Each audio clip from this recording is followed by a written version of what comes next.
Erkin Vohidov o'zbek shoiri va jamoat arbobi, zamonaviy o'zbek adabiyotining yorqin namoyandalaridan biri. Erkin Vohidov 1936-yil 28-dekabrda Farg'ona viloyatining Oltiariq tumanida tavallud topdi.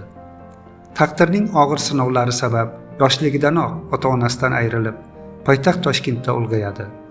Biroq qalbidagi she'riyatga bo'lgan ishq uni katta adabiyot maydoniga yetakladi. 1961-yilda chop etilgan Tong nafasi nomli ilk to'plamiyoq kitobxonlar e'tiborini tortadi. Shundan so'ng birin-ketin Qo'shiqlarim sizga, Yurak va aql kabi she'riy to'plamlari nashr etiladi. Uning she'rlarida klassik va zamonaviy ruh uyg'unlashgan edi. Erkin Vohidov deganda har bir o'zbekning yodiga birinchi bo'lib O'zbegim qasidasi keladi. O'zbegim qasidasi 2005-yilda xalqimizga taqdim etildi. Bu qasida millatning o'zligini anglatishda bayroq vazifasini o'tadi.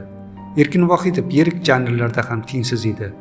Uning Ruhlar isyoni dostoni hurlik va erkinlik kuychisi sifatida uni jahonga tanitdi. Shuningdek, u dunyo adabiyotining eng murakkab asari bo'lmish Gyotening Faust fojiasini o'zbek tiliga mahorat bilan o'girdi. Bu tarjima o'zbek tilining naqadar boy va qudratli ekanini isbotladi.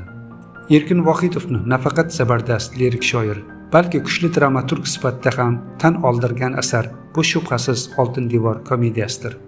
Bu asar mana 50 yildan ortiq vaqt o'tsa hamki, o'zbek teatri sahnasidan tushmay kelayotgan kam sonli durdonalardan biri hisoblanadi. Asar markazida kutilmaganda uyidan oltin topib olgan mo'min va uning atrofidagi insonlarning o'zgarishi turadi. Oltin inson nafsi va fe'l atvorini sinovchi vosita sifatida gavdalanadi.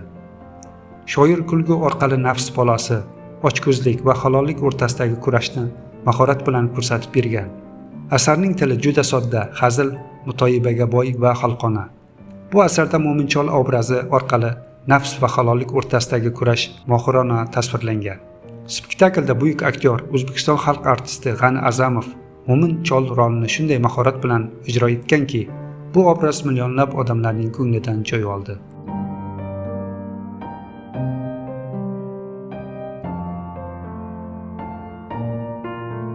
O'zbekiston xalq shoiri Erkin Vohidov uzoq davom etgan kasallikdan so'ng 2016-yilning 30-may kuni vafot etdi.